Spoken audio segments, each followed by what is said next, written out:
Welcome back. We're continuing the news.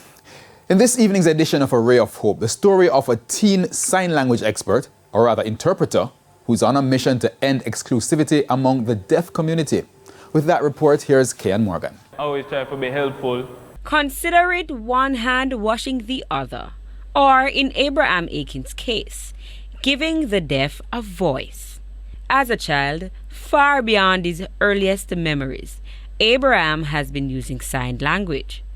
The 19-year-old interpreter says being raised by deaf parents wasn't much different from growing up in a regular home. Most people would think that my house is very quiet since my parents are deaf, but it's really actually louder because, you know, as they're deaf, they can't hear their own tone of voice and their own volume.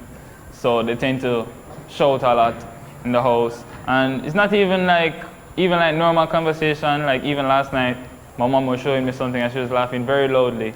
Right, so growing up, it felt really normal to me. The sixth former who attends the Calabar High School in St. Andrew says from a tender age, his well-sought-after skills brought him many places, including corporate functions and working with the Ministries of Health and Education. He has also worked for the Houses of Parliament.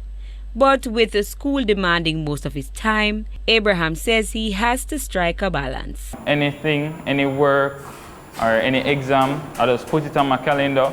So any other day that doesn't have anything on it is free. And with a skill like his in such high demand, Abraham sometimes have to tap into his break time at school. Sometimes, like even if I'm on the school compound and I get maybe an emergency, I have to go to work, then I tell them, show them, and they say, okay, all right, can go. And while he didn't aspire for it to be a profession, it was inevitable. I like the fact that I'm helping deaf people get access because most of the time, deaf people, they're left behind. So most of the time, they don't know what is going on most of the time, and they don't really read like that.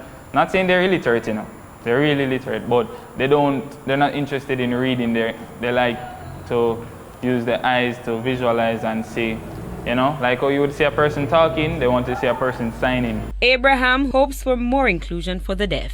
If people learn sign language now, everybody at least knows the basics, then deaf people wouldn't be called disabled anymore. They would just be, you know, they just don't have one sense, but you can still do everything. You can function, drive, work, phone call, video call. With A Ray of Hope, I'm Kian Morgan.